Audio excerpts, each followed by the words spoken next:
बिस्मिल्लाहिर्रहमानिर्रहीम। आज के लेक्चर में हम बात करेंगे जी formulation of partial differential equations by eliminating arbitrary constants के बारे में। हमारे पास जो एग्जांपल है यहाँ पे वो है u is equals to x plus a into y plus b. देखा जा सकता है कि जो हमारे पास u है एक डिपेंडेंट वेरिएबल है जो डिपेंड कर रहा है to independent variables x and y पर। जो हमारे पास यहाँ पे x और y हैं वो इंडिपेंडेंट वेरिएबल्स हैं। इसके अलावा इक्वेशन में a और b मौजूद हैं, ये हमारे पास आर्बिट्रेरी कॉन्स्टेंट्स हैं। आर्बिट्रेरी कॉन्स्टेंट्स ऐसे कॉन्स्टेंट्स जिनकी वैल्यू फिक्स्ड नहीं है। यहाँ पे दो ही हमारे पास इंडिपेंडेंट वेरिएबल्स हैं, दो ही हमारे पास आर्बिट्रेरी कांस्टेंट हैं।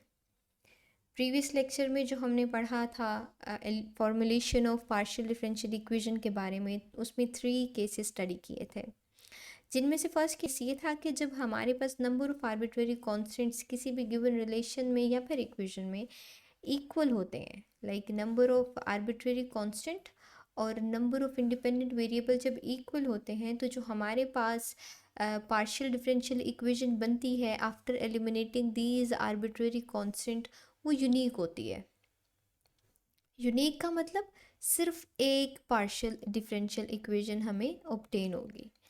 फिर उसके अलावा अगर उसके ऑर्डर की बात की जाए तो उसका ऑर्डर भी 1 होगा। ऑर्डर 1 होने से मुराद है कि उस इक्वेशन में हाईएस्ट ऑर्डर डेरिवेटिव सिर्फ और सिर्फ फर्स्ट ऑर्डर होगा। ठीक है, जो हाईएस्ट ऑर्डर डेरिवेटिव होगा उसका ऑर्डर 1 होगा, उससे ग्रेटर ऑर्डर का जो डेरिवेटिव है उस इक्वेशन में अपेयर नहीं होगा। यहाँ पे जो हमारा डिपेंडेंट वेरिएबल है u, तो उसके हाईएस्ट ऑर्डर डेरिवेटिव जो हैं वो सिर्फ फर्स्ट ऑर्डर ही हो सकते हैं। इनके अलावा और कोई भी order of the derivative like second order इस तरह से ये इन्वॉल्व नहीं होगा, या फिर so on like partial square u by partial y square, इस तरह के डेरिवेटिव्स इन्वॉल्व नहीं होंगे। सही। Let's move toward the solution. Rewrite कर लेते हैं हम अपनी इक्वेशन को, which is u is equals to x plus a y plus b, which is the equation number 1। यहाँ पे लिखा जा सकता है गिवन दैट। अब उसके बाद मल्टीप्लिकेशन कर लेते हैं। ठीक है, हम डिफ्रेंशिएशन तो इस तरह से भी कर सकते हैं directly, but obviously to make it simple for you, ताकि बेहतर अंडरस्टैंडिंग हो और कोई भी गलती की गुंजाइश नहीं रहे, इसके लिए ज़रूरी है कि जब आप लोग भी प्रैक्टिस कर रहे हों, क्वेश्चन सॉल्व कर रहे हो, तो स्टेप सारे के सारे करें, each and every step. X को y से मल्टीप्लाई करेंगे, फिर x को b से भी मल्टीप्लाई कर लेंगे to just simplify the brackets. x y x b, same इसी तरह से a को y से और a को b से मल्टीप्लाई कर लेंगे। ठीक है, नाउ इसे हम इक्वेशन नंबर 2 का नाम दे लेते हैं। पार्शियली डिफ्रेंशिएट कर लेते हैं इक्वेशन 2 को, जो हमने सिंप्लीफाई किया। ठीक है, दोनों तरफ partial by partial x of u, partial by partial x of x y, partial by partial x of x b, partial by partial x of a y and partial by partial x of a b. ठीक है, अब derivatives को evaluate कर लेते हैं। u x पे depend कर रहा है, तो जब x में चेंज आएगा तो u में भी आएगा। Partial u by partial x के रिस्पेक्ट से डेरिवेटिव कैलकुलेट कर रहे हैं तो y कांस्टेंट है, तो कांस्टेंट जो है हम यूँ भी लिख सकते हैं ना, देखें partial by partial x।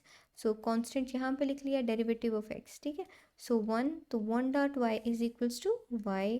Same इसी तरह से यहाँ पे आएगा b, और यहाँ पे हमारे पास 0, बिकॉज ए वाई दोनों कांस्टेंट हैं और x के रिस्पेक्ट से कांस्टेंट का rate of change 0, same a b भी 0 होंगे। इसे हम u भी लिख सकते हैं, partial by partial u by partial x is equals to y plus b। इसे इक्वेशन नंबर 3 का नाम दे लें। फिर पार्शियली डिफ्रेंशिएट कर लेते हैं इक्वेशन नंबर 2 को with respect to partially differentiating equation 2 with respect to, अब y के कर लेते हैं। ठीक है, partial by partial y of u and partial by partial y of x y, partial by partial y of x b, partial y of ay and same with the last term which is ab. Derivatives को valuate कर लेते हैं, u y पे depend कर रहा है तो जब y में चेंज आएगा u में भी चेंज आएगा. So partial y of x Y अगर वैल्यूएट करें हम तो y के रिस्पेक्ट से डेरिवेटिव है, x कांस्टेंट है तो अंदर जो है वो सिर्फ वेरिएबल जिसका रेट ऑफ चेंज कैलकुलेट करना है वो बच गया, वो 1 है. x dot 1 is equals to x. So यहाँ पे x आ गया. इसी तरह से यहाँ पे ये दोनों टर्म्स कांस्टेंट हैं because partial derivative is with respect to y. So x and b are the constant और rate of change of constant is 0. a and y में से a बचेगा जी और ए बी का रेट ऑफ चेंज कांस्टेंट का obviously it will be 0. So what we will obtain is partial u by partial y is equals to x plus a and which is our equation number 4. So देखें अब हमारे पास x plus a की value है, y plus b की value है. तो अगर हम अपनी इक्वेशन देखें तो यहाँ पे भी हमें x प्लस a और y प्लस b की वैल्यू चाहिए थी. सो हम कह सकते हैं कि using equation 3 and 4 in equation number 1. ठीक है. सो लेफ्ट हैंड साइड पे था जी हमारे पास u, फिर x प्लस a था ब्रैकेट में तो उसकी जगह पे हम लिख लेंगे partial u by partial y और x प्लस b था उसकी जगह पे partial u by partial x. ये देखें इस इक्वेशन में कोई आर्बिट्रेरी कांस्टेंट नहीं है, a भी नहीं है, b भी मौजूद नहीं है. इसके अलावा जो ऑर्डर है वो इसका फर्स्ट ऑर्डर है क्योंकि ये भी फर्स्ट ऑर्डर डेरिवेटिव है, ये भी फर्स्ट ऑर्डर डेरिवेटिव है. पार्शियल डिफरेंशियल इक्वेशन रिक्वायर्ड यही है. इसके अलावा इसे हम यूँ लिख सकते हैं partial u by partial x of partial u by partial y. Now let's solve this example in Monge's notation. That was very easy and simple too. उसके अकॉर्डिंग जो है हम अपनी इक्वेशन नंबर 3 को यूँ लिख सकते थे p is equals to y plus b. ठीक है. सो 3 ऐसी होती. उस केस में 4 को लिख सकते थे q x प्लस a.